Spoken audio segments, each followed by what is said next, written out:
At this time, I'll call a meeting in the Marshall City Council to order with the Pledge of Allegiance. I pledge allegiance to the flag of the United States of America and to the republic for which it stands, one nation under God, indivisible, with liberty and justice for all.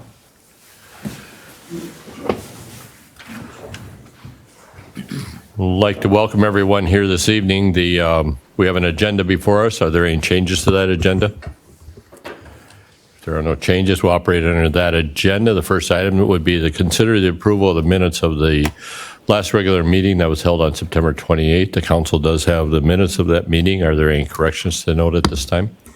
Move approval. Second. Motion by Craig, seconded by Steve to approve the minutes as they have been presented. We'll move to a vote.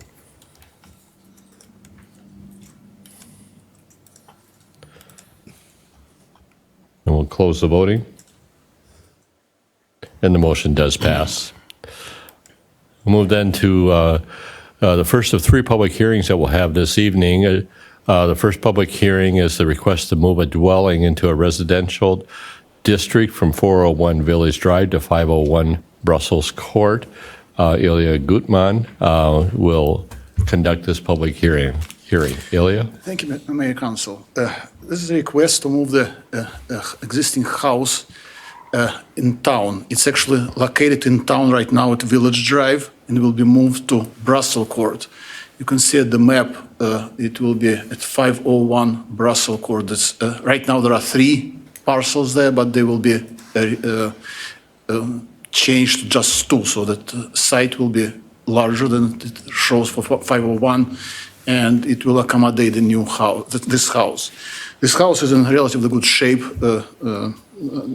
Ray did inspection, and inspection is part of your packet, so it is suitable technically for moving there. And it will be, whatever is not meeting the code will be brought up to code when it moves. The house will stay where it is at Village Drive through spring, and will be moved in spring when they are ready to do the foundation and construction. So since this is an aesthetic issue, we are referring to council to make a decision that the decision must be made on the appearance only, that it should fit into the location. There are not many houses there right now, really there are none. So it's nothing to compare, but I said the house is in relatively good shape, and for this, it may be fine. Okay. Thank you, Ilya. We'll open up for comment as part of this public hearing, either from the audience or from the council. Move we close the public hearing. Second. Motion by Craig, seconded by John to close the public hearing. Discussion on that motion? If not, we'll move to a vote.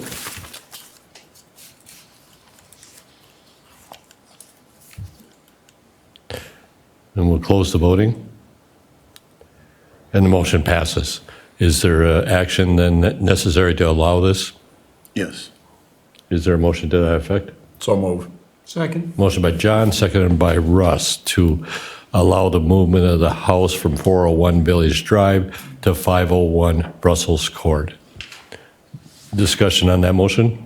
Mr. Mayor, Yes. are there any traffic issues that need to be considered when they move that? Because you're going all the way across town on that. They will have to apply for the permit to move on city streets. It's a separate permit where the route of the movement will be taken Okay. care of. And when would they look at doing that? Do we know the time frame? I said in the spring, sometime in the spring. In the spring? Okay, thank you. Any other discussion on the motion? If not, we'll move to a vote.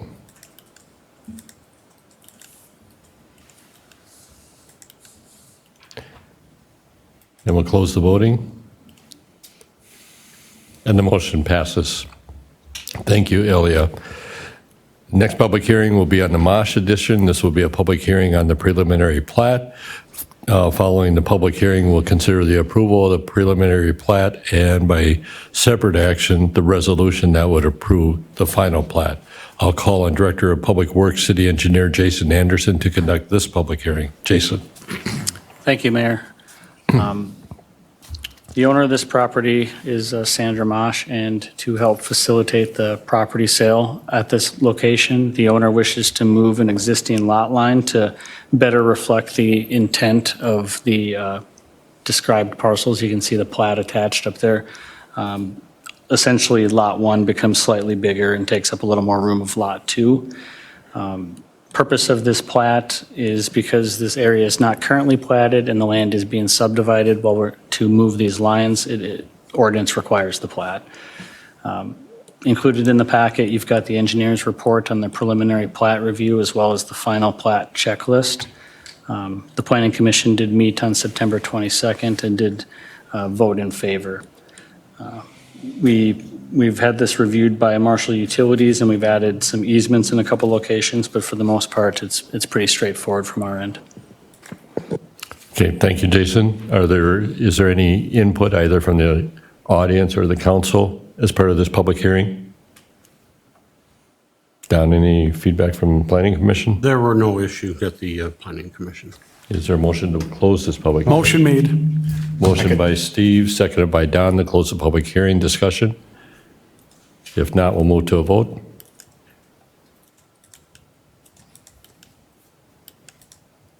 We'll close the voting.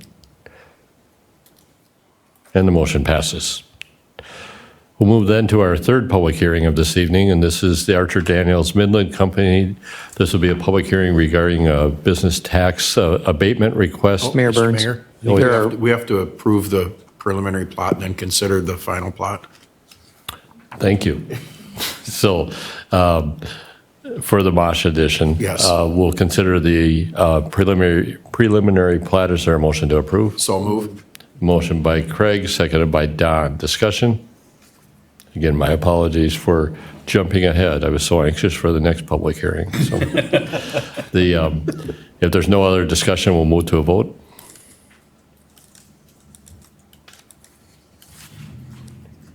And we'll close the voting. And the motion passes. And the resolution that would adopt the final plat. So moved. Motion by Don, seconded by Jim. Discussion? If not, we'll move to a vote.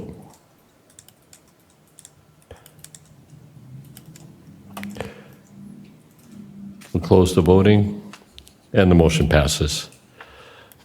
Now we'll move to agenda item number 4. This is the Archer Daniels Midland Company. This will be a public hearing regarding the business tax abatement request. Conducting this public hearing, Sharon? I'll call on Sharon Hanson, City Administrator, to conduct this public hearing. Okay. Mr. Mayor and Council, I will introduce this tax abatement for the public hearing purposes. We have had conversations with Archer Daniels Midland ADM about a future expansion project.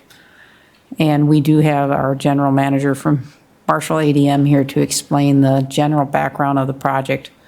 I do want to state that the included in the public hearing packet was the projected tax abatement that's being proposed. It's up fronted for the first 5 years for a 10-year tax abatement, and the value would be approximately $30,000. It's estimated. This equates very similar to, in comparison to recent commercial tax abatements, i.e. Harrison Truck Center, and also border states in terms of estimated market value and the amount of taxes abated. One important distinction, and I know the general manager will mention this is a pretty extensive investment into the city of Marshall and ADM. However, in terms of tax capacity and what's actually taxed and not, it's a little more complicated in terms of property tax classifications, and our city assessor has gone through that. Of course, that benefits ADM as well, and we're supportive of the state rules on how we value ag storage and other classifications. So I will pause, and if it's okay, Mr. Mayor, the general manager can talk about the project a little bit. Thank you, Sharon. And again, as you mentioned, with us tonight is Eric McVeigh, plant manager at ADM Marshall. So welcome, Eric. Good evening. Thank you for your time. Do you have any specific questions? Otherwise, I can go through a little bit of background. if there's no, I'm not seeing any questions, so maybe you want to just give a general description of what the project is. So this is a large investment for ADM into our Marshall plant, which is good for our plant and good for the community because it brings stability and market to our plant, which in general, it's good for everybody. We're going to make food grade starch and industrial grade starch, so food you can eat. And we also make cardboard, or we make the ingredients for cardboard, which if your families are like my families, I have lots of cardboard, so so we get lots of cardboard. This expands our market presence and helps us divorce ourselves a little bit from some of the up and down swings of some of the other markets. So it makes us more stable, and more stable means more revenue. More revenue means either I don't want to commit to more jobs, I'd say more stable jobs and job basis for everybody. So we are expanding, we're building a new building, we're building some new storage, which as Sharon got into has some different, on a tax and property side, different purposes. We're going to build some new rail access. We're going to convert a bunch of idle assets into a different purpose. Again, for ADM, right now, this is a very large project, and it's a very big investment into our community. So, okay. Thank you. So we'll open it up as part of the public hearing for any questions or input regarding the proposed business tax abatement. Just curious, what's the time frame?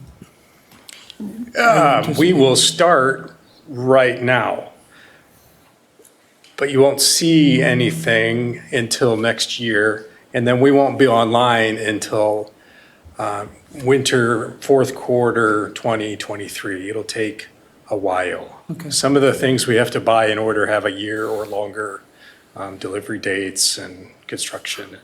There's nothing to see for a little while. And probably experience some delay in getting materials. A little bit. Yeah. Yes. Thank you. Yes, we do. Jim? You said it doesn't add jobs, which is fine, but how many construction jobs are you creating for a short time? Because they also create jobs for the economy. We will certainly, I don't have that number. We will certainly we talked about that today. We're bringing in construction crews that will help build the job, build the facility. They'll be here mainly during nicer months, but especially towards the end, it'll be all year round. And they're construction crews, they'll need places to stay and eat and everything And that all else. helps. Yeah. Any other input as part of the public hearing? Just out of curiosity, is this going south of 33 or is it north on the main campus where you're at now? It is on the north end of the plant facility right now. It'll all be within the normal boundaries. The footprint? Okay. Even though we own other portions. Sure. It'll fit within what's already there. Awesome. Good, thank you. And any other input as part of the public hearing? If not, is there a motion to close the public hearing? So move. Second. Motion by Craig, seconded by Jim to close the public hearing. Discussion? If not, we'll move to a vote. And we'll close the voting. And the motion does pass. We'll now consider then the resolution approving the business tax abatement. So move. Second. Motion by Craig, seconded by Jim. Discussion? If not, we'll move to a vote. And we'll close the voting. And the motion passes unanimously. So, thank you very much. I Thank think we should also say on behalf of the entire council that we certainly appreciate the investment and the presence of ADM in the community, not only for the city, but also for the surrounding ag areas. You're very important, so thank you. Thank you. Thanks. We'll move then to agenda item number 5. This will be the award of bids for snow removal services at Tallgrass Liquor and Merit Center for 2021, 2022 through the following year, 22-23, for the winter seasons. We have a proposal to consider. Jason, I'll call on you. Thank you, Mayor. We received proposals for the snow removal services October 5th. We received 2 proposals, one from Action Company LLC of Marshall and one from D&G Excavating, also of Marshall. The proposal submitted by Action Company was in accordance with the bid documents that we provided, which we were asking for a total rate per occurrence. So we asked for an hourly rate and an expected number of hours to deliver the snow removal to come up with a dollar figure per occurrence. The proposal from D&G was not in accordance to that, what we asked for. They provided a total cost for the entire snow season, regardless of how many trips they made to the site. So you'll note our recommendation is to award the proposal to Action LLC for the amount of $175 per occurrence for Tallgrass Liquor and $450 per occurrence for the Merit Center. That's the low proposal received in accordance with what we were asking for. Okay, thank you, Jason. Questions? Jason, how much did we spend last year for these two parcels? Last year, we spent just shy of $4,700 at the Merit Center and around $2,100 for the liquor store. My second part of the question, I realize there's some urgency for the liquor store because it opens, people have to get there. But the Merit Center, would the street department have the time? I mean, they're not going to get 50 people out there at 8 o'clock in the morning, Monday through Friday. At days there will be, but would the street department have time to do the Merit Center? Right. So that's a good question and maybe a good topic of a brief conversation here. You know, we've went kind of what I'll say round and round with this internally as a city staff. We've talked about what the street department could do and what they can't do and the services that we're asking for. With this particular snow removal quote, we took the track off of the table altogether. So the track is not even included in this proposal. It's just the area around the building and the parking for the building. So when there's training events going on, that gets cleared right away.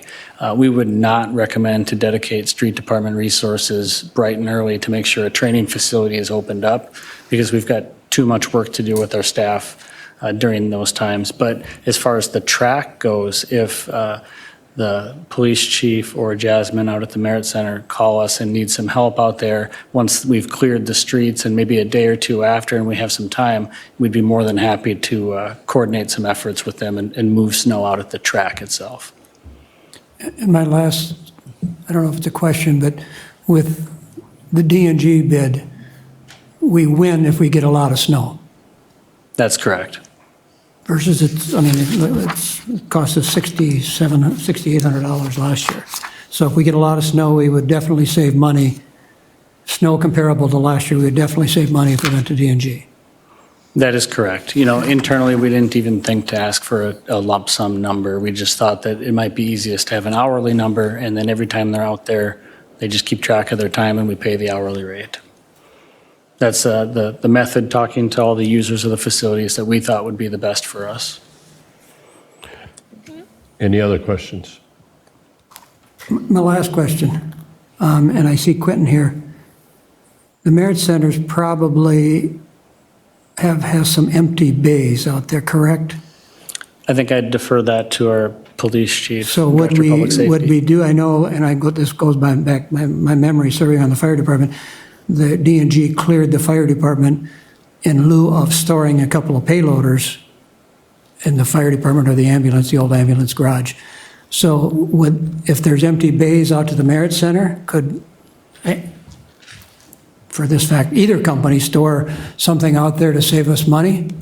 I mean, D&G store a payloader out there, I mean, and again, I'm not promoting, but just is an option. Is there open bays out there? Sure, I think that's an inventive idea, and I don't know if the Director of Public Safety or the fire chief want to say something to that effect, but we're not prepared to do that at this time, but maybe they've got some insight. And I don't even know if that's an option. I mean, I'm just saying if... No, that's a good question. You know, we have made some arrangements or moved some equipment around, so there is some space available out there. But we've also moved other things in from the smoke trailer for the fire department that was stored at at their facility.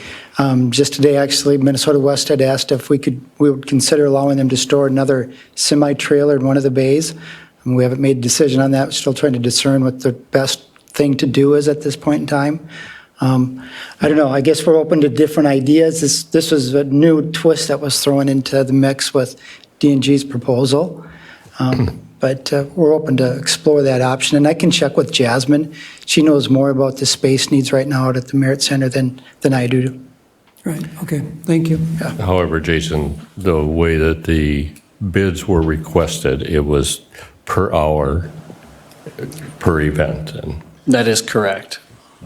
so it was not an option for a season-long lump sum. For this proposal, we did not ask for that number. That was just submitted by D&G. We asked for the hourly rate and the hours to perform the work.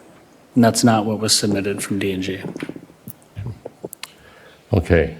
Other questions? Well, I don't have a question, I just have a comment, and I'll turn it into a motion, but I think if we make a motion, we approve Action Companies because they bid it as was requested.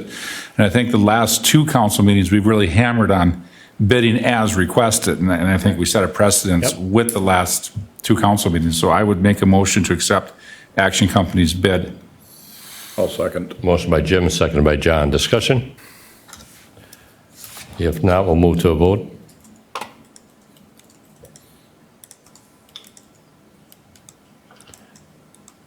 We'll close the voting. And the motion does pass. Agenda item number 6 is the arrival departure building roof repair at the airport. We'll consider the award of the proposal. Once again, Jason. Thank you, Mayor. So as the subject line of the memo sort of indicates, we have some issues with the highest portion of the roof at the AD building where we've got some leaks in a few locations. These do need to get addressed. We asked for quotes for some repairs to the roof where essentially the upper portion of the roof would be, the new membrane would be installed, the new roofing material. We used the existing plans for the roof to receive quotes, expecting a similar installation to what was specified to begin with. You've got the bid tabulation in your packet. We took quotes on October 6th. 3 of them were received with the low quote being provided by GAG Sheet Metal Inc. of New Ulm, Minnesota in the amount of $37,200. GSM has done quite a bit of work in Marshall this year at some other facilities. I believe they worked for the fire department. They worked for MMU, I think the school district. They've been around Marshall a little bit this year. Though this project's not in the 2021 budget, I would point out to the council and remind the council that we have received a considerable amount of COVID-related funding at the airport over the past year and a half. We've received, it's itemized in the fiscal impact portion, but quite a few dollars if you total that up. But this project, if you include a 5% contingency and some building permit fees, is estimated at $39,600. That is what we would expect this to cost. Now, there may be some unintended or unexpected costs if the contractor gets into work and the underlying sheathing or insulation is damaged. That would be something that we would have to authorize them to do. So we're expecting it to cost $39,600, but that is an estimate at this point in time.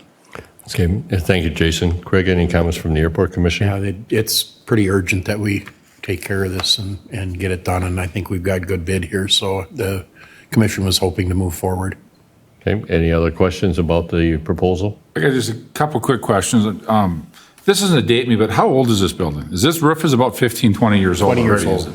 it? 20. It is 20, okay.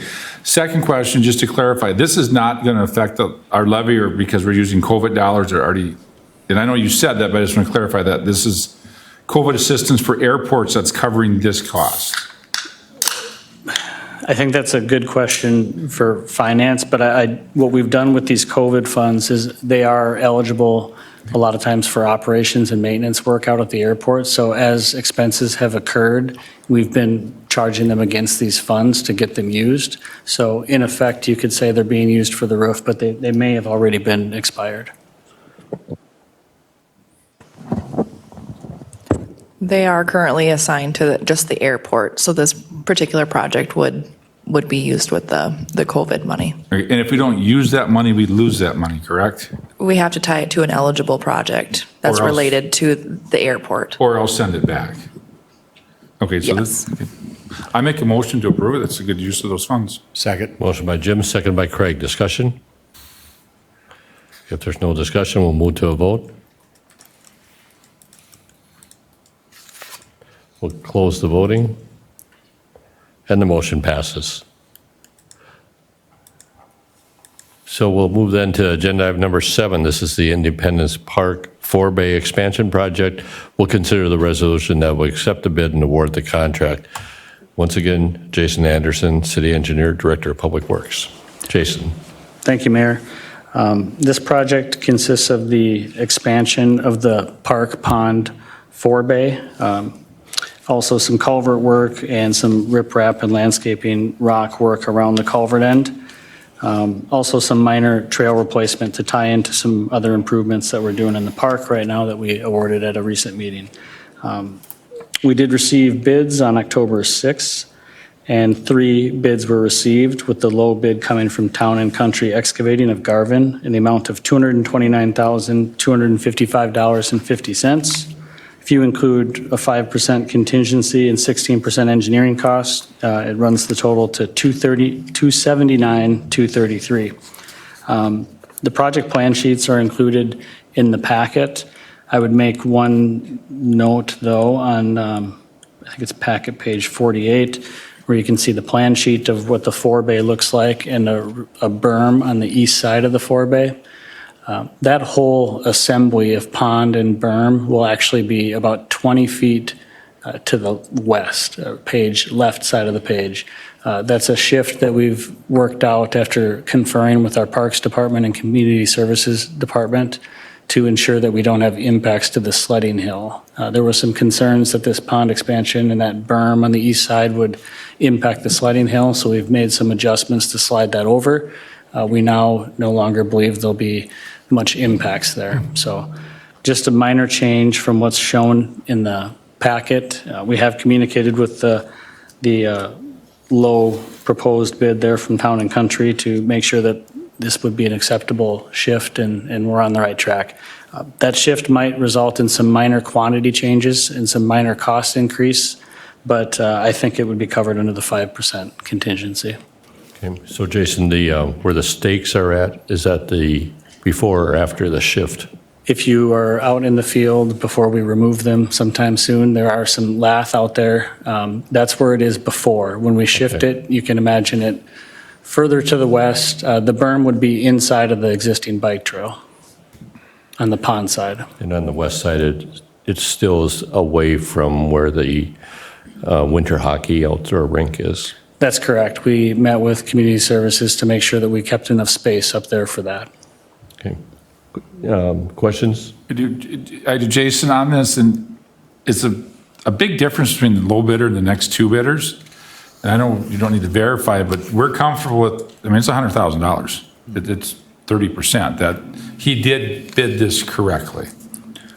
Yes, we believe so. And in reviewing the bid numbers, everything seems as expected. Some of the rip-wrapping and armoring on the end of the culvert was quite expensive, as we expected it to be, and that all seems to be in line. We feel comfortable with the proposal that we were all bidding the right project here. It's very close to the engineer's estimate. Russ? Jason, just a clarification, in the first part of our agenda item, he's going to also replace some concrete trail replacement. None of that was included in our prior trail replacement bid, is that correct? That is correct. We kept that project intentionally short to make room for this project, and we're just tying out where we need to. Thank you. Any other questions? Craig? So in relationship to the sledding hill, I was kind of hoping that as some of that project, maybe we're going to be able to enhance the sledding hill. So you're telling me there's no change to the sledding hill? None being proposed at this time. Does the berm create a ramp that someone may be able to launch off the sledding hill into the pond? I mean, we've got some new wax for the saucer, so I'm kind of hoping that. We hope it does the opposite. We hope it keeps everyone in the ballpark. So Stay on the racetrack. All right, sounds good. Thanks. And Jason, will this project start yet this fall, and what's the time frame for completion? Jesse Dean, Assistant City Engineer, has had some conversations with the contractor. From what he relayed to me, we're not really sure at this point in time. There's a possibility that it starts this fall, but there's a possibility that nothing happens as well. The contractor's got some other work to tidy up. So if there is, it would be winter work, and we'll make sure that a gravel path is kept to ensure that for Light Up the Night and other events that people can get through. So we'll try to be cognizant of other events in the park and make sure that we're not disturbing them more than we have to. And if it is started in the spring, will it be complete before the summer activity? Project deadline is July 1st, I believe, of next year. Okay. We're hopeful that work occurs this fall yet, or at least some work. And any other questions? If not, you have the proposal as recommended. Is there a motion? I'll make a motion. Motion by John, seconded by Craig. Discussion? If not, we'll move to a vote.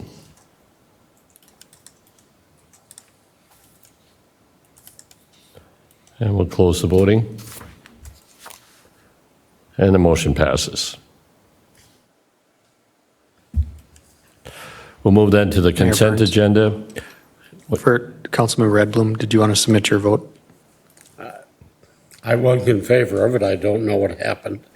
You can keep it a secret, Don. He's weighing his options. Yep. Sorry about that, Don. No problem.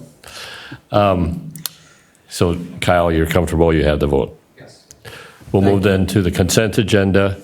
On the consent agenda item number 8, the city attorney has requested that be removed for purposes of separate discussion. Thank you. So the remaining items on the consent agenda include consider authorization to declare vehicles as surplus property for the Marshall Police Department, the State of Minnesota Joint Powers Agreement, and amendment to the CJDN. Consider the approval of the Marshall Police Department participation in the Towards Zero Death Program and serve as the fiscal grant agent for the partnering agencies. Consider the application for an exempt permit for SMSU Foundation for an event on February 19, 2022. Consider the agreement for a hazardous materials response wastewater treatment improvement project. We have a payment application for Magni Construction, as well as a payment of an invoice to Bolton and Mink. And then also on the consent agenda would be the bills and the project payments. Is there any additional item on the consent agenda any member of the council wants removed for purposes of separate discussion? If not, is there? Yeah, 13. Okay. Any other item? I'll make a motion to approve. I'll second. Motion by Jim, seconded by John to approve the remaining items on the consent agenda.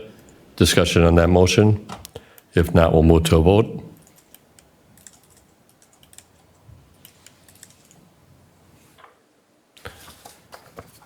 We'll close the voting. And the motion does pass. We'll move then to agenda item number 8. Dennis? Thank you, Mayor and Council. This truly is form over substance. I have no substantive changes to the agreement, but there are some grammatical, typographical, those types of errors that I would just like to clean up. And so I just would like it approved, subject to that cleanup by me. So you're recommending approval, subject to the review by your office? That is correct. Questions? I'll make that motion. Second. Motion by Jim, seconded by Steve. Discussion? If not, we'll move to a vote.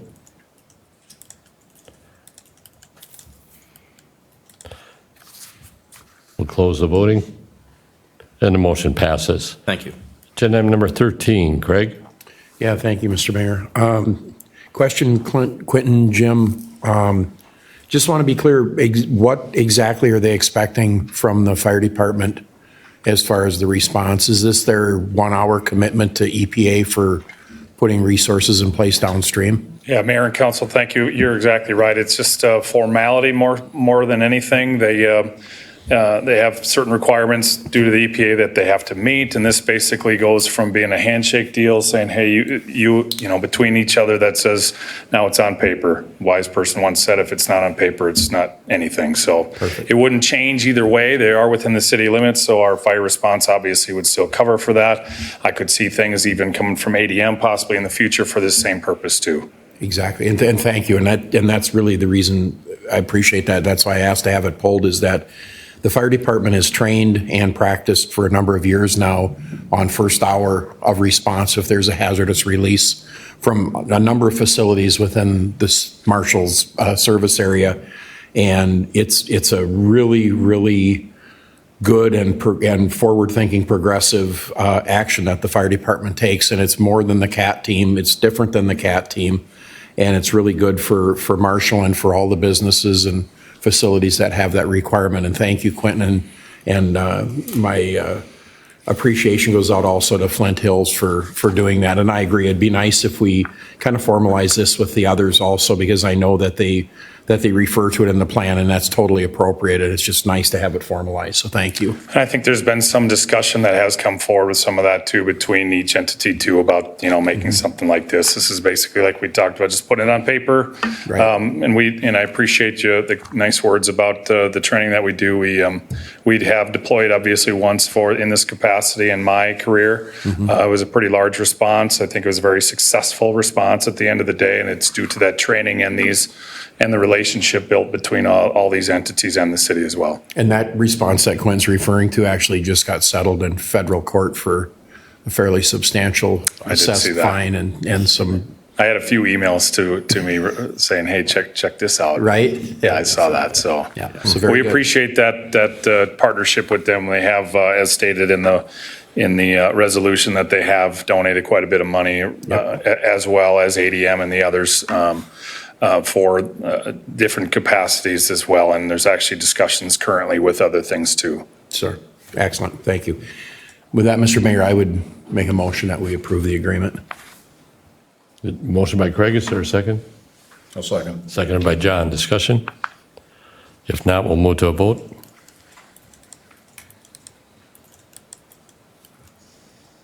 We'll close the voting. And the motion passes. We'll move then to agenda item number 16. This would be to consider the adoption of the ordinance revision related to walkways. Jason? Thank you, Mayor. Our city engineering department has been committed to a 5-foot sidewalk width for a number of years now. Whenever we do reconstruction projects, we're always identifying our standard width as 5 feet.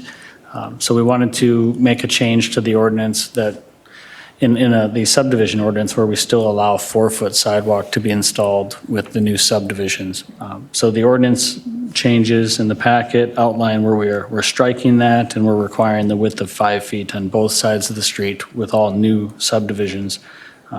Councilman Labatt had reached out and requested a little bit of additional language. I believe we've got that updated in the packet there, where the first words of the revision is for new subdivision requirements. So the intent of that is just to drive home the fact that in existing areas, the council still reserves the right to have some choice in the matter, specifically with whether you're requiring sidewalks on both sides of the street or not. So pretty straightforward otherwise. It's just to make sure that we have the authority to require 5-foot sidewalks with new subdivisions.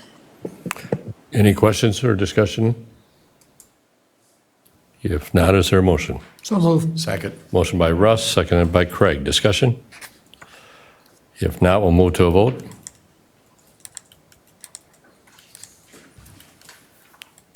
We'll close the voting. And the motion passes. We'll move then to agenda item number 17. Consider the proposal from TKDA for the pre-design study of the snow removal equipment, SRE, and the aircraft rescue firefighting facility, ARFF, at Southwest Minnesota Regional Airport. Jason. Thank you, Mayor. Before I get into this item, I just want to update something I said earlier. I said on the pond project that the deadline was July 1st. Jesse's keeping me honest, it's July 29th. So it's the end of July, but that's still before any 150th celebrations next year. So just a correction. So this pre-design study, included in the packet, we have that authorization from TKDA where they identify what they'll do for us and what the scope of their work will be for the $35,000 proposal that they've got before us. This study is a necessary justification that we have to do if our intent is to follow through with our capital improvement plan and build a new snow removal equipment building and maintenance building in Air Park East. We need to go through this process first to essentially pre-design the building, identify what it's going to be, how the spaces will be used, what the layout will be, and how much space is dedicated to each different types of use for the building. By doing that, we are able to prove to MnDOT Aeronautics and the FAA how much of their money we can use on this project, essentially. What is eligible for those grant funds and what isn't. And then we can more effectively apply for the grant funds as we need them. So the plan is still to move forward with a full design in 2022 and construction in 23 if we follow the process here. And this just gives us the tools we need to lobby for funding effectively. So TKDA was at our airport commission on October 5th, and that was really nice. They brought a team down, and Councilman Schaefer was there to listen to them. And it's always good when they show up and give us some of those insights. But staff recommends that we go forward with this. I do believe we have this in the budget, Annette, or is that not a true statement? So usually we don't put these things in the budget until we know they're going to go through with the airport. But I was thinking we had some funding in the budget for this. But that's all I've got. We would recommend to go forward with it. Okay, thank you, Jason. Craig, any input from the Airport Commission? Again, it was, TKDA did a good presentation, and there was a lot of good discussion at the commission, and the Airport Commission obviously recommends moving forward with doing this study. Questions? Is there a motion? Well, I have a quick question. Go ahead. Jason, you said this is reimbursable if we do a project, or is it reimbursable? How is it reimbursable? Yes. So I know that at least some of these costs, I'm not sure how much of it, but I've been told that a lot of these costs will be reimbursable later down the road. Once we get a full design grant award, then we'll be able to reimburse ourselves for some of the costs. It may not be for all of them. There's probably some sort of provision where anything that's not grant eligible, you can't reimburse yourself for. So there'll be some sort of math equation to how much we can get back, but we will be able to get some of these dollars back. And by approving this gives us a better shot at getting more grants for the airport, correct? This is our only shot at getting grants for this. This is the only shot, okay. With that, I would entertain a motion. Mr. Mayor? Move. Oh, excuse me. Russ. Jason, just a clarification, in reading through the report that they had sent to you, it says future firefighting capabilities may include both airport rescue and firefighting as well as city firefighting capabilities. Does that mean we would have to locate full-time firefighters out there? Thanks for bringing that up. That's something I should have covered in my presentation. So while the topic is snow removal equipment and aircraft rescue firefighting facility, we'll be very clear that this first phase of the project is the SRE, snow removal equipment building and maintenance facility. We're just doing the pre-design and design and construction in such a manner that when the city's ready for a firefighting facility out there, if we're ready at some point in the future, we can add it on. So this doesn't tie us into that in any way, shape, or form? No, this does Okay. not. It just sets us up, and there might be different triggering events that make us want to do that down the road. We're just making sure that we're ready. The facility won't tie you into that, but the services that would be provided could. Could. And that service would be a scheduled passenger air. Right. That would require a fire apparatus there And prior to personnel. landing and when they take off. So- Yeah, because I mean, I was looking at the expense side of things that it was in the sheet, and if we proceed down that path with a firefighting facility, it's, I mean, even if the grants probably would cover 95% of it or more, it's still a very expensive proposition. Yeah, okay, thank you. Any other discussion? Otherwise, I would entertain a motion. I so move. Second. Motion by Craig, seconded by Jim. Discussion? If not, we'll move to a vote.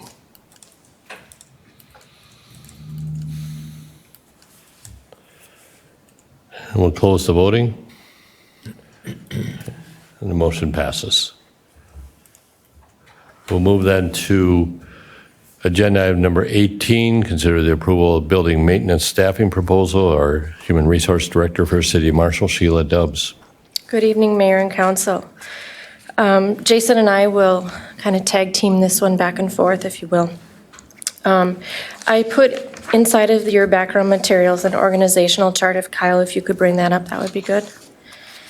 An organizational chart and then a proposed wage schedule. Those are the two items that we're going to ask for your approval on this evening. We have a vacancy in our building maintenance department right now, which created an opportunity for staff, Public Works, Sharon, Human Resources to reevaluate the needed services in the building maintenance department.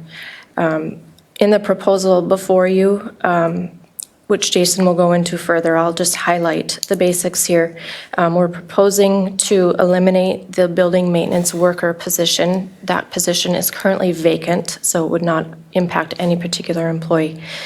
And instead, fill that void with building custodians. I've attached some job descriptions also in your background materials so that you can see the differences in services that those two positions provide. And Jason will speak to the level of service that we believe is required in this building versus the building maintenance worker position. I think with that information, I'll turn it over to Jason, and then I'll come back if there's any questions. So I'll be fairly brief, and we've got further reinforcements if we need with Dean Kudrin here tonight. But, you know, the purpose of this is to just identify staff where we feel like we need staff. And it is our opinion that we don't have as great of a need for a full-time building maintenance worker, but we do have a great need across all city facilities for building custodians with the numerous facilities, the library, city hall, street department, wastewater, Merit Center. There's just so many. The airport. The list goes on and on. There's a big need for these services, and we feel like we're best served by having more full-time custodial help. So we did present to the Personnel Committee as well, and maybe some members of that committee have suggestions or comments, but if anybody has really more detailed questions about staffing, Dean Kudrin is here as well, our Public Ways Superintendent, and he directly oversees the department. Okay. Thank you. Anything more, Sheila? No. Any input from the Personnel Committee? Just that we did discuss this to some extent and recommended to the City Council. Okay, questions? If I'm reading this correctly, this will actually save money in the budget, correct? Yes. Correct. Any other questions? Just a question, Jason, your predecessor, at some point in time in the past, we contracted our janitorial services. I'm not sure how many years ago. Was that comparable to what we're spending on these positions? Do you know? So, Russ, as part of the Personnel Committee, we brought that very thing up. Good. And we talked about the cost versus the quality versus consistency. And after looking at all that, it makes better sense to own the custodians as opposed to leasing it out. Contract, Just for consistency, quality, and ultimately cost. Okay, thank you. Any other questions?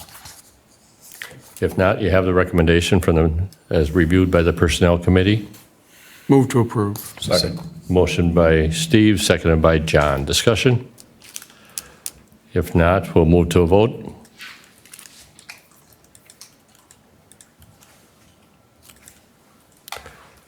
We'll close the voting, and the motion passes. We'll move then to the next agenda item number 19, approval of amendments to the Personnel Policy Manual. Once again, Sheila Dubbs, HR Director, and many of these adjustments are more of a housekeeping item, I believe. So That is correct. Thank you, Mayor and Council.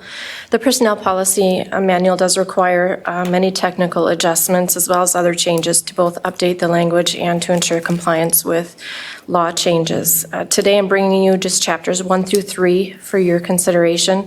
The amendments that are proposed were reviewed in detail with the Personnel Committee, and they have unanimously recommended approval.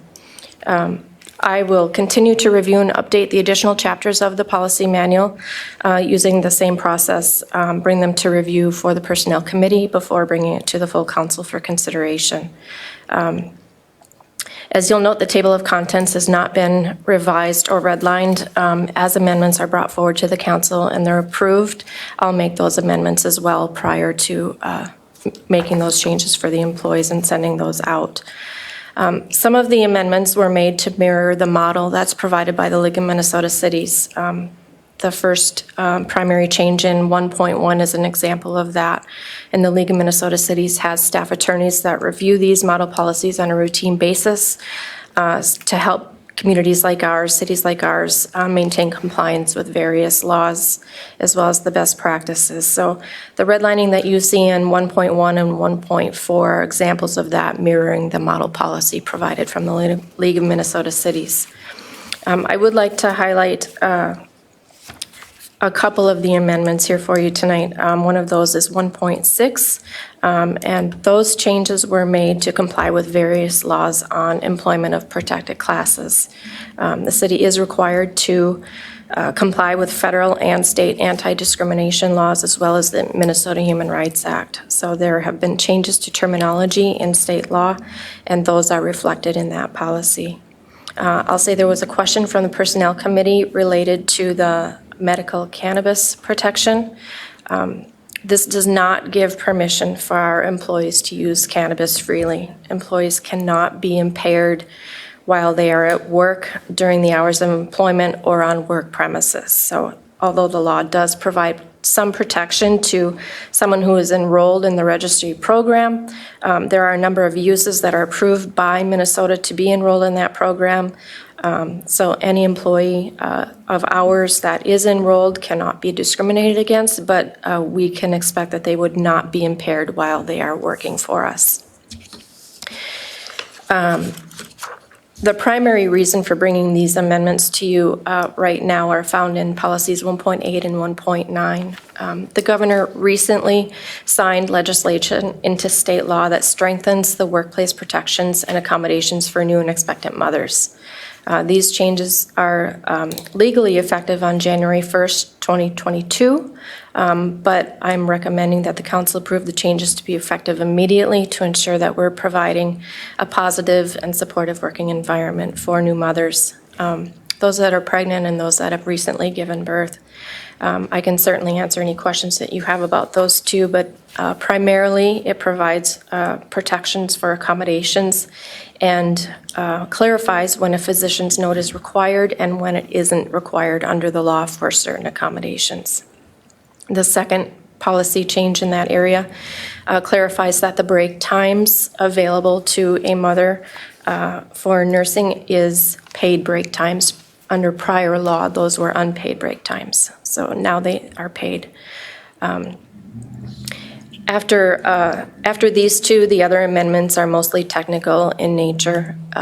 You'll note there's a large strikeout in 3.5, and that paragraph is actually procedural. Chapter 10 is our drug-free workplace policy, and that's where that paragraph is. That's where it belongs. It's already in that language, so it's not necessary to have it in this section of the chapter. Employees who are subject to pre-employment testing are given the full policy to read prior to consenting to testing. They're given Chapter 10 in its entirety, so this section doesn't need to be in 3.5. So in review, I'll continue reviewing the remaining chapters for legal compliance and other technical changes, and I will continue to bring those to the council for consideration. Thank you, Sheila. Any questions? And thank you for your thoroughness in going through these changes. Input from the Personnel Committee at all? Again, this was reviewed, and like I said, most of these are housekeeping. We're outside requirements that we're meeting. So, and again, there's more to come, so be ready for some more. Any other questions or discussion or input? Mr. Mayor, just a question again. Sheila, explain to me the need to have this go into force immediately. For the, Based upon, because it doesn't become, the law doesn't change until January 1, is that correct? for the nursing mothers and pregnancy accommodations, that is correct. There really is no cost to the city for implementing this immediately. The council can certainly choose to delay that one if you'd like, so I can certainly put the other ones into effect immediately and then delay that until the law is in effect if the council wishes. So maybe the personnel committee, I mean, could you expound on that? I mean, does that make any difference? Didn't really make much. You have to do it anyway, so. And Yeah. It's coming, so. I'm not sure why. It's you another wanna 3 months, you're not gonna delay get the anything. protection for nursing mothers. Right. Yeah. And my last, in 3.5, Sheila, through that whole section, you redlined the word alcohol out of everything. Oh, In the yes. second paragraph, or in the second sentence in that 3.5 pre-employment, I can- you've got a word, and alcohol and drug fee. Does I will that have to explain be that. redlined out of there? Certainly. So alcohol testing, when we originally had this policy in place, was permitted. There have been legal changes since, and alcohol testing pre-employment is no longer permitted for non-CDL holders. It is still permitted for employees that we would hire, for instance, as a maintenance worker, but not for non-CDL holder employees. So we can drug test, but we cannot test for alcohol. Okay, so my question, should that, and again, maybe you answered it and I don't understand, should an alcohol in that second sentence be stricken? You see where I'm saying? Did I miss one? Is that what you're indicating? Right, did you miss Okay. that one? If I did miss it, I will, yes, Okay, then that should okay. be stricken as well. It applies to, excuse me, is that me? Yeah, that's the only thing I was thinking of. is Okay, that it yep. It was just an oversight that you It would missed that apply to one. CDL holders and not non-CDL holders. Thank you. Any other input?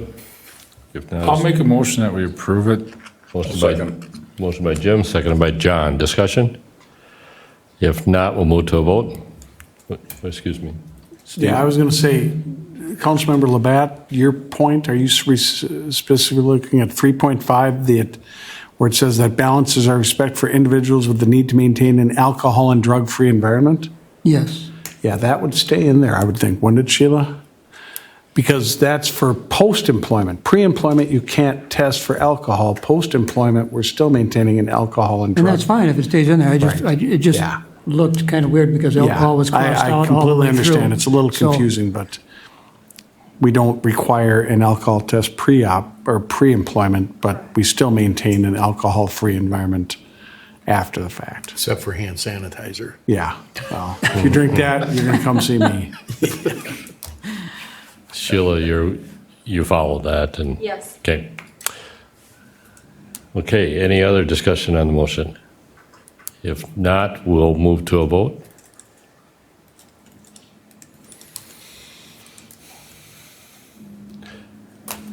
We'll close the voting, and the motion passes.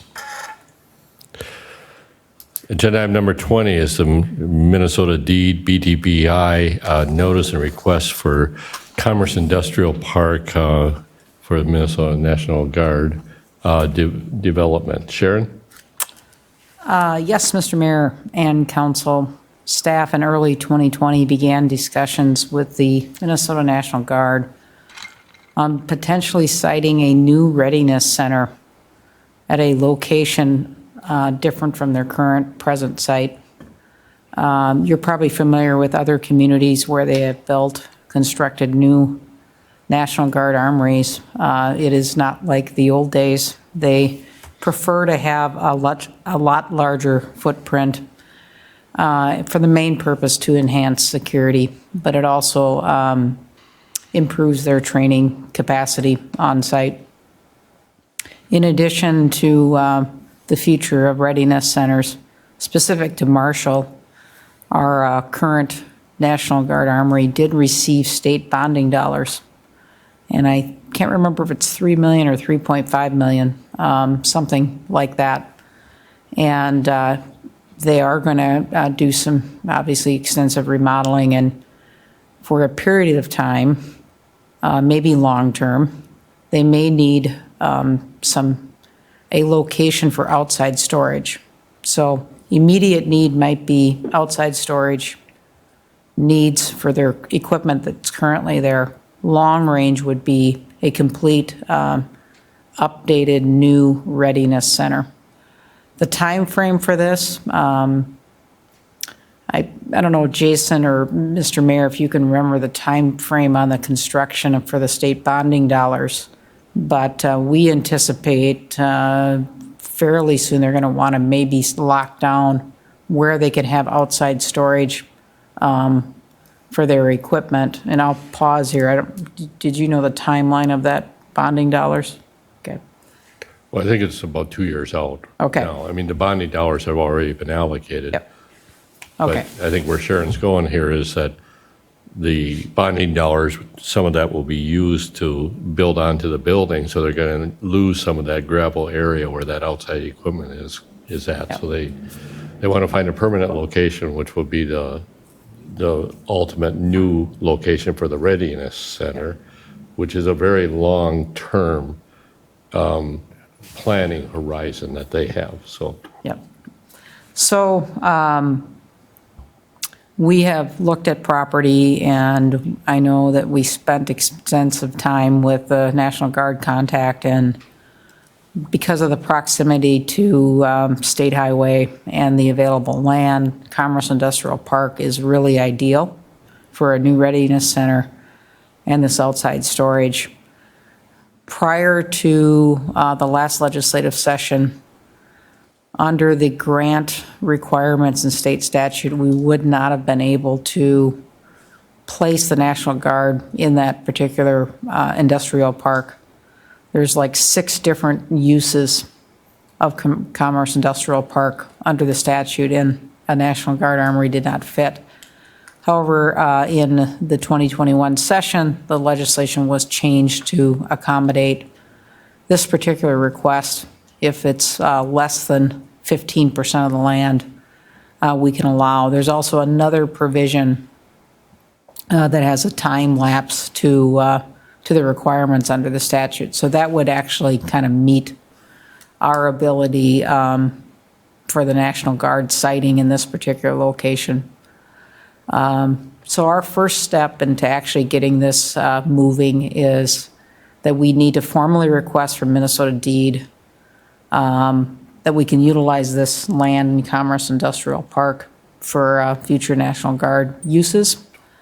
And we suspect we would get a positive response from Minnesota Deed. In the packet, there is the letter that we composed.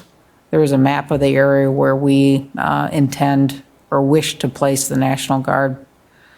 And as we get further along, and I know the mayor mentioned that this is a long-term thing, as terms of a new readiness center, will it be in the next 5 or 10 years? Unlikely. They probably about 10 years ago did a study of all the facilities in the state of Minnesota and ranked all the National Guard armories. And Marshall's armory is not at the top of the list. Of course, they're putting new dollars in there. However, if there is land available and we commit to them, it may move Marshall up on the queue. I did include for you the statutes on siting a National Guard.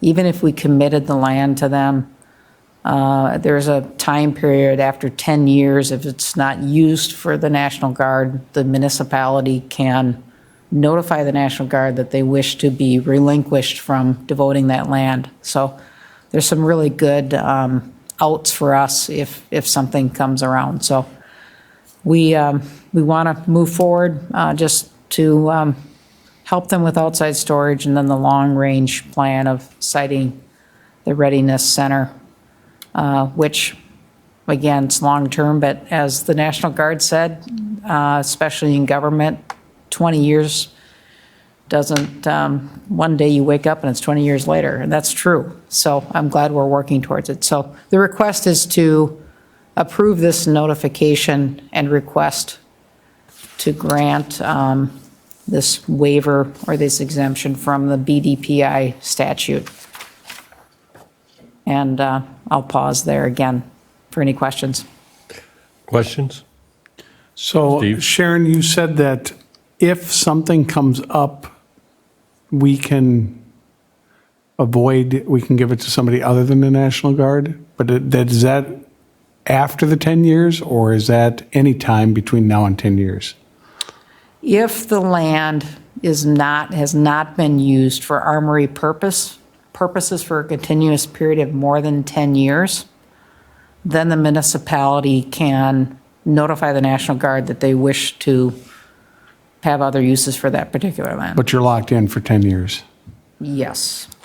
But not for this action. This action is just requesting deed. To Yep. allow the release because of those right. 8 things that were Yep. didn't include Minnesota National Guard. Yeah, I suspect if we get approval and take another step, we'll be working with the National Guard on some type of lease arrangement for that outside storage. But they've talked about actually putting investment into that site, correct, Jason, for their outside storage. So it kind of does lock them in, which would eventually benefit us. Yeah, I believe they talked about fencing and gravel paved area. Lighting also, wasn't there? I believe lighting too, yeah. Other questions? I move that we request from Minnesota Deed the BDPI notice and request for Commerce Industrial Park and the Minnesota National Guard development. Second. Motion by Craig, seconded by Jim. Discussion? If not, we'll move to a vote.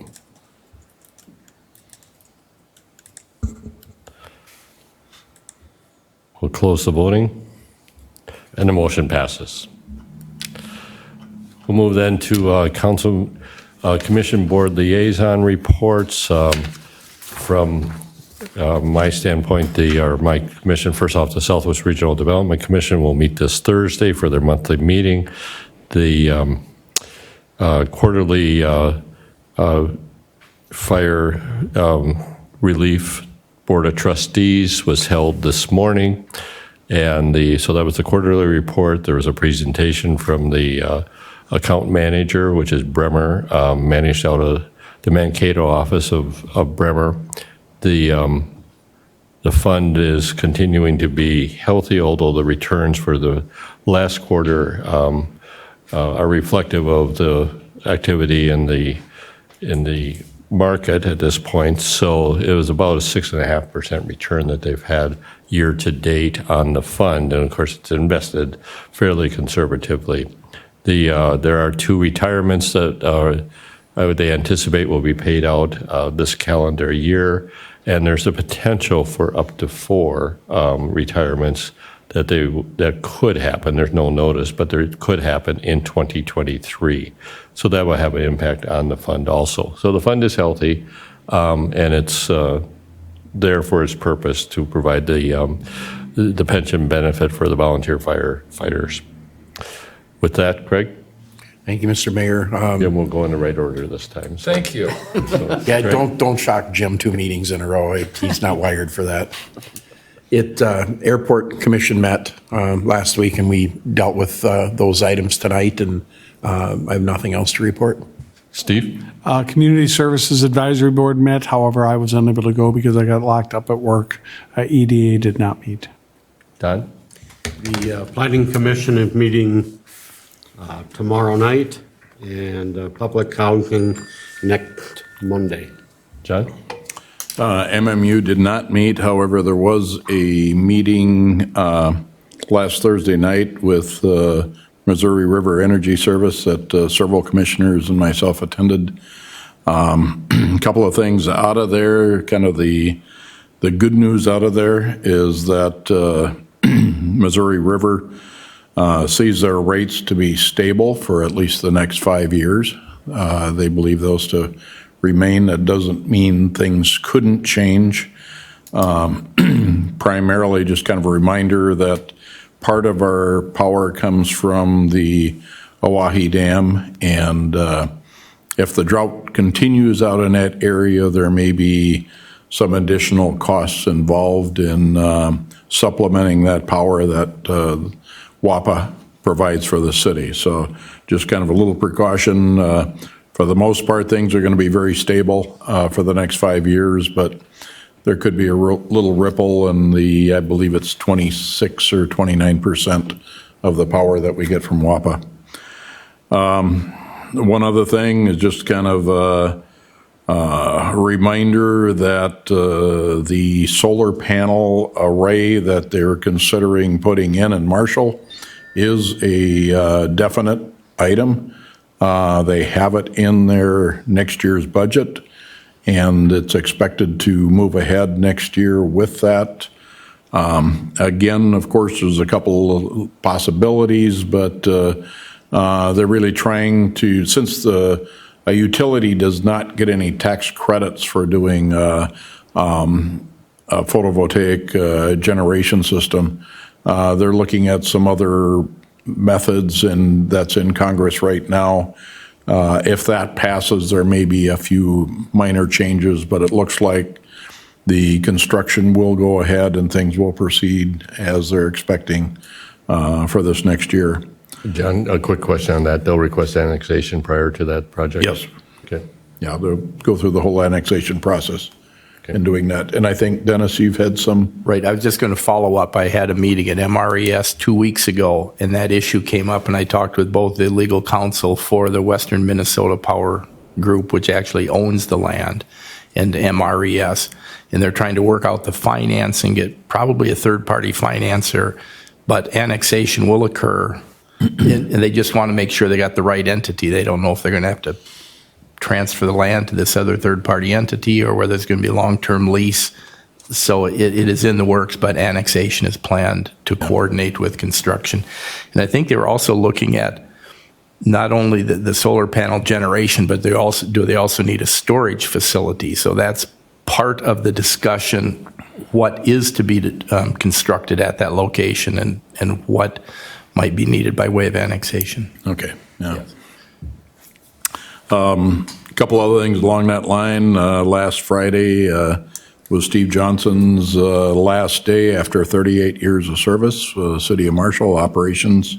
Last job being the operations manager for electrical departments. So. And he forgot something in his office. He showed up yesterday morning outside my window to pick it up. He forgot something. He forgot something. All right. Yeah.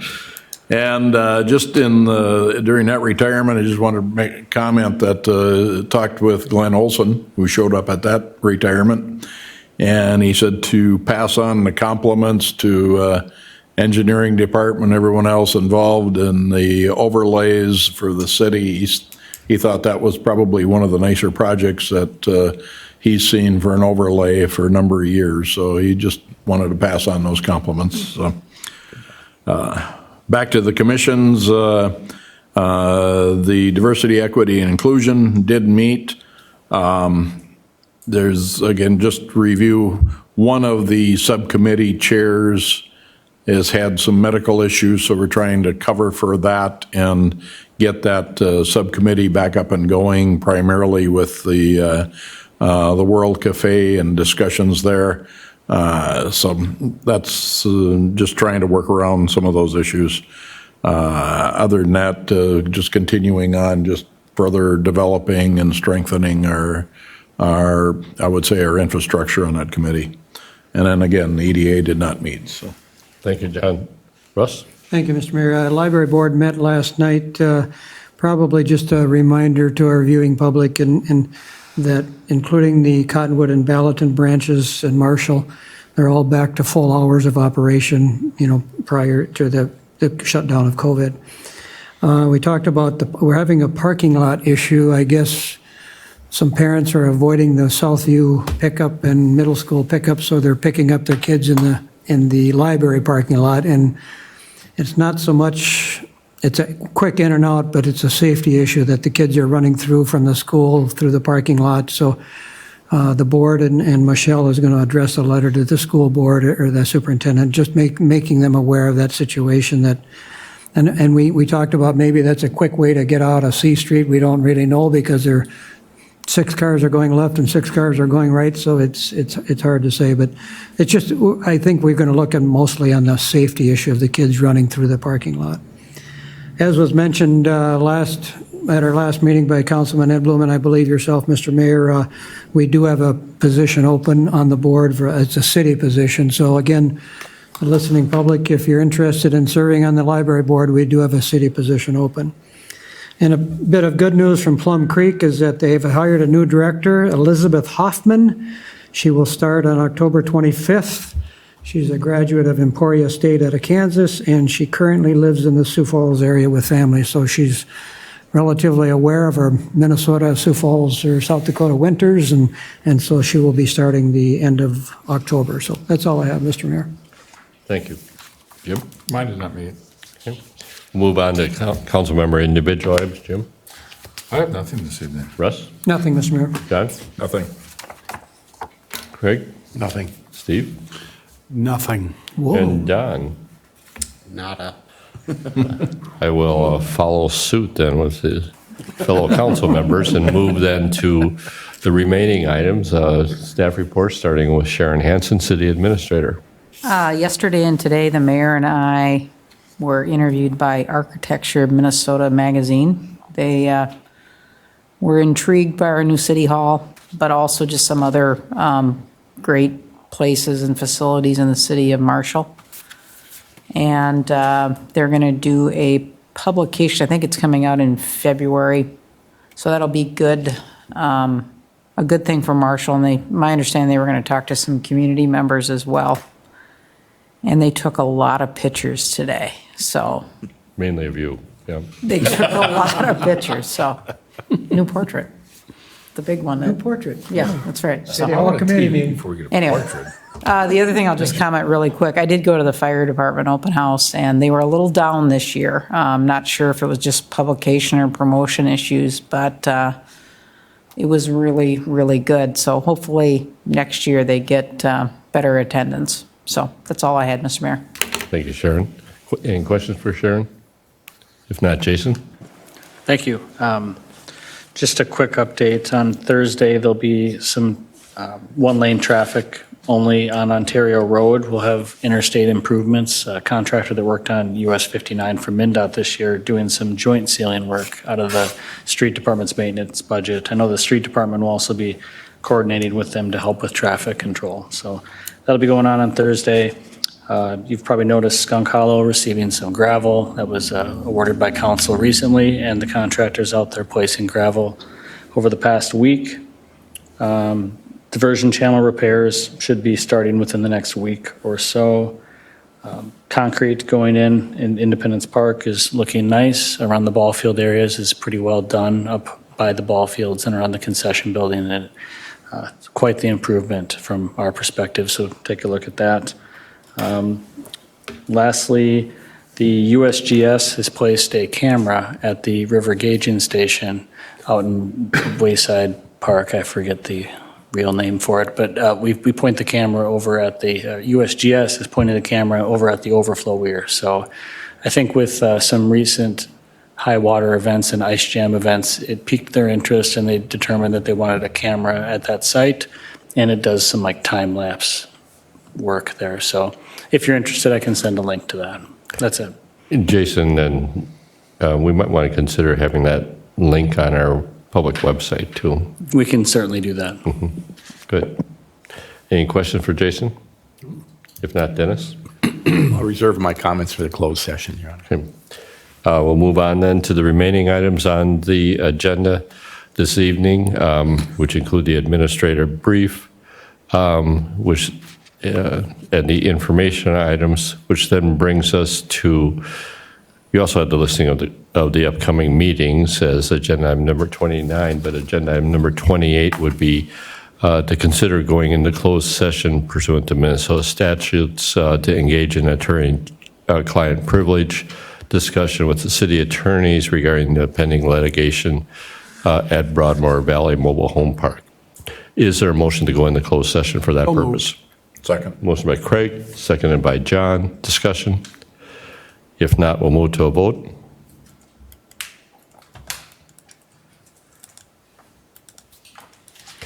We'll close the voting. The motion passes. We'll take a brief recess of a couple minutes, and then we'll be in closed session.